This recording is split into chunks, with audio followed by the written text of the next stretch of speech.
Hola, ¿qué tal? Me llamo Diego y voy a hablarles acerca de los rasgos más importantes y de mayor relevancia de los derechos humanos en México y en el mundo. Antes que nada, es importante ver los antecedentes de estos mismos. Se dice que todo comenzó con el primer documento donde se reconocían los derechos humanos, el Cilindro de Ciro, del año 539 a.C.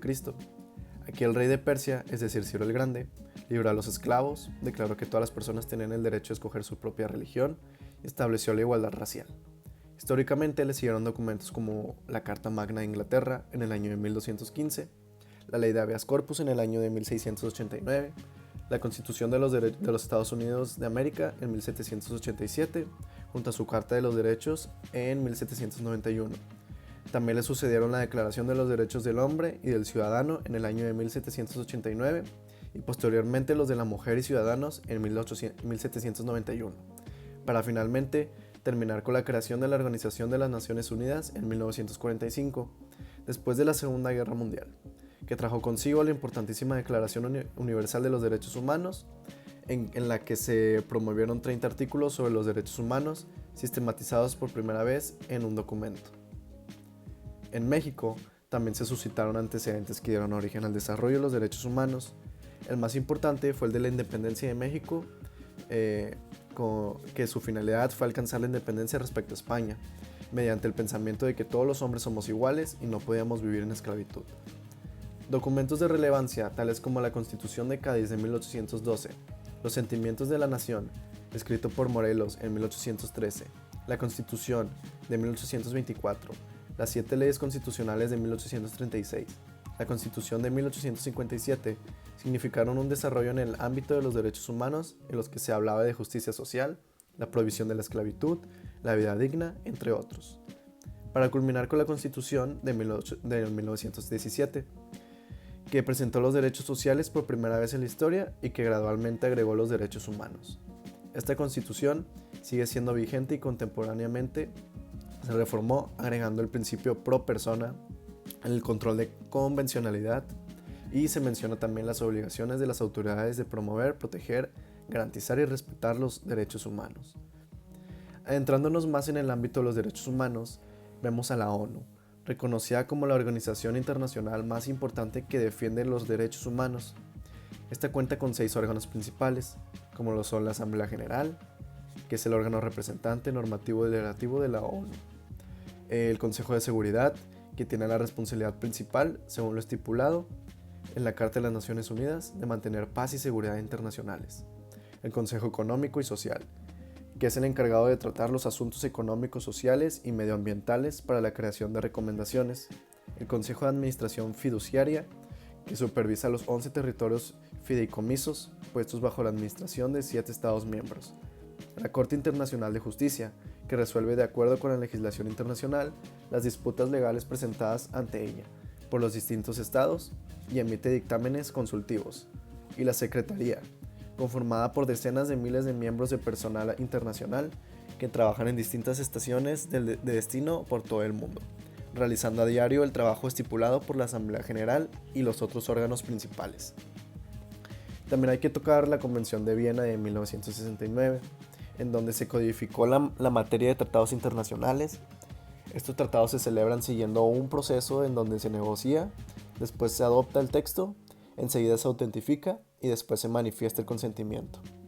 Los órganos que pueden celebrar estos tratados son los jefes de Estado y ministros de Relaciones Exteriores, los jefes de misión diplomática y los representantes acreditados por los estados ante una conferencia internacional. Después de esto, los tratados necesitan de una firma ad referendum, de la ratificación y de la adhesión sucesivamente. Finalmente, un tratado entrará en vigor de la manera y en la fecha en que él se disponga, o que acuerden los estados negociadores. Y a falta de esta, tan pronto como haya constancia del consentimiento de todos los estados negociadores en obligarse por el tratado. Para avanzar, veremos el tema de la Convención Americana sobre los Derechos Humanos, que fue adoptada en San José, Costa Rica, el 22 de noviembre de 1969, y entró en vigor el 18 de agosto de 1978. El Estado mexicano se adhirió a la Convención Americana sobre Derechos Humanos el 24 de marzo de 1981 y reconoció la competencia contenciosa de la Corte Interamericana de Derechos Humanos el 16 de diciembre de 1998. en el mandato de Ernesto Zedillo de León. La Convención y la Corte Interamericana sobre los Derechos Humanos han ayudado a desarrollar diversos casos en los que se ven vulnerados los derechos humanos, como el caso de Radilla Pacheco en el ámbito de desaparición forzada.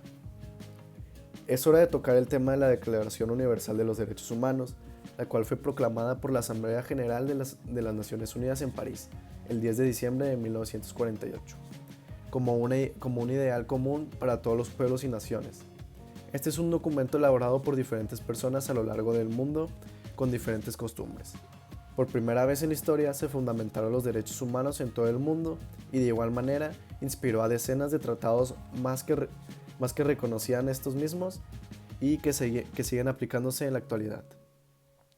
En un análisis comparado con la Constitución Política de los Estados Unidos Mexicanos, estos comparten las mismas estipulaciones en materia de derechos humanos que aporta la Declaración Universal de los Derechos Humanos, como lo es la prohibición de la esclavitud, la igualdad entre hombres y mujeres, derecho a la identidad, administración de justicia, la presunción de inocencia, derecho a la nacionalidad, al libre desarrollo de la personalidad, libre tránsito, etc. Una vez vistos los órganos, tratados y documentos que protegen los derechos humanos, es hora de entrar de lleno a qué son estos y para qué sirven. Los derechos humanos son un conjunto de prerrogativas inherentes a la naturaleza de la persona, cuya realización efectiva resulta indispensable para el desarrollo integral del individuo que vive en sociedad jurídicamente organizada. Estos siempre tienen que ser reconocidos por el Estado. Otro tipo de derechos son los subjetivos, pero estos tienen que ver con la facultad de los que son titulares de estos y que pueden exigir su cumplimiento. Estos están ligados al derecho positivo y su actuación. Después encontramos los derechos fundamentales, que no son más que los derechos esenciales y vitales para el desarrollo individual y social de la persona y están positivizados por el Estado. Por otro lado, también encontramos el término garantías, que es el medio que tiene cada individuo para hacer valer sus derechos. Estas garantías se clasifican en garantías de igualdad, libertad, propiedad y de seguridad pública. Agregamos a nuestros conceptos las garantías sociales, que son aquellas que se suman a lo largo de la historia y que satisfacen las necesidades de la humanidad. Ejemplos de estas son los derechos de la educación, el derecho laboral, el derecho a la familia, a la seguridad social, etc. La fundamentación de los derechos humanos es jus positiva, que se da cuando el Estado la positiviza en sus ordenamientos. Histórica, cuando el devenir histórico de la humanidad presenta derechos que nos toca seguir y desarrollar. Y jus garantista, que postulan a los derechos fundamentales como la base de un sistema jurídico y se basa en el reconocimiento y debida tutela de los derechos fundamentales. Los derechos humanos están sustentados con la dignidad humana. La dignidad está relacionada con la integridad física o psicológica de las personas. Es innata en las personas y es igual para todos. Los derechos humanos cuentan con 6 características principales. Son universales, inalienables, imprescriptibles, indivisibles, interdependientes y exigibles. Estos también cuentan con principios como lo son la universalidad, la interdependencia, la indivisibilidad y la progresividad. De la misma manera, el Estado tiene la obligación de proteger, respetar, garantizar y promover los derechos humanos. Sin embargo, cuando estos se violan, basándonos en el artículo 1 de la Constitución, nacen las nuevas obligaciones del Estado, que son de investigar, sancionar, reparar y prevenir. Cuando nos preguntamos, ¿quiénes son los sujetos de derechos humanos? No nos referimos a los titulares, que pueden ejercitar y garantizar sus derechos humanos. Aquí entran los sujetos activos, quienes son los titulares del derecho y quienes los pueden ejercitar, al igual que reclamar su defensa, garantía y reparación. Los sujetos pasivos, quienes reclaman el reconocimiento y garantía de un derecho en concreto. También podemos hablar de los grupos en vulnerabilidad. Estos son quienes comparten un perjuicio social debido al menosprecio generalizado por alguna condición o por una condición histórica de opresión e injusticia, por lo que se ven afectados sus derechos humanos.